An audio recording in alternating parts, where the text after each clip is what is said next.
സംസ്ഥാനത്ത് കൊടും ചൂട് തുടരും. ഇന്ന് 8 ജില്ലകളിലാണ് ഉയർന്ന താപനില മുന്നറിയിപ്പ് പ്രഖ്യാപിച്ചിരിക്കുന്നത്. പാലക്കാട് ജില്ലയിൽ ഉയർന്ന താപനില 38 ഡിഗ്രി സെൽഷ്യസ് വരെ ഉയരാമെന്നാണ് മുന്നറിയിപ്പ്. പത്തനംതിട്ട, ആലപ്പുഴ, തൃശൂർ എന്നീ ജില്ലകളിൽ ഉയർന്ന താപനില 37 ഡിഗ്രി സെൽഷ്യസ് വരെയും, കൊല്ലം, കോട്ടയം, കോഴിക്കോട്, കണ്ണൂർ എന്നീ ജില്ലകളിൽ ഉയർന്ന താപനില 36 ഡിഗ്രി സെൽഷ്യസ് വരെയും ഉയരാം.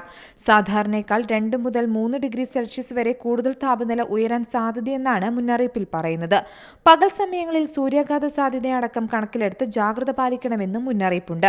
പകൽ 11 മണി മുതൽ 3 വരെ നേരിട്ട് ശരീരത്തിൽ കൂടുതൽ സമയം തുടർച്ചയായി സൂര്യപ്രകാശം ഏൽക്കുന്നത് ഒഴിവാക്കുക.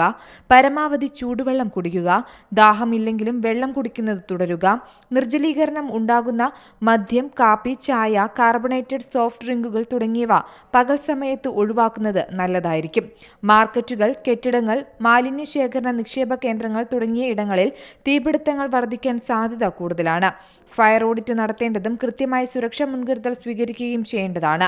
ഇവയോട് ചേർന്ന് താമസിക്കുന്നവരും പ്രത്യേകം ജാഗ്രത പാലിക്കണം. ചൂട് അധികരിക്കുന്ന സാഹചര്യത്തിൽ കാട്ടുതീ വ്യാപിക്കാനുള്ള സാധ്യതയുണ്ട്. വനമേഖലയോട് ചേർന്ന് താമസിക്കുന്നവരും വിനോദസഞ്ചാരികളും പ്രത്യേക ജാഗ്രത പാലിക്കണം. കാട്ടുതീ ഉണ്ടാകാനുള്ള സാഹചര്യങ്ങൾ ഒഴിവാക്കണം. വനംവകുപ്പിന്റെ നിർദ്ദേശങ്ങൾ കർശനമായി പാലിക്കണം.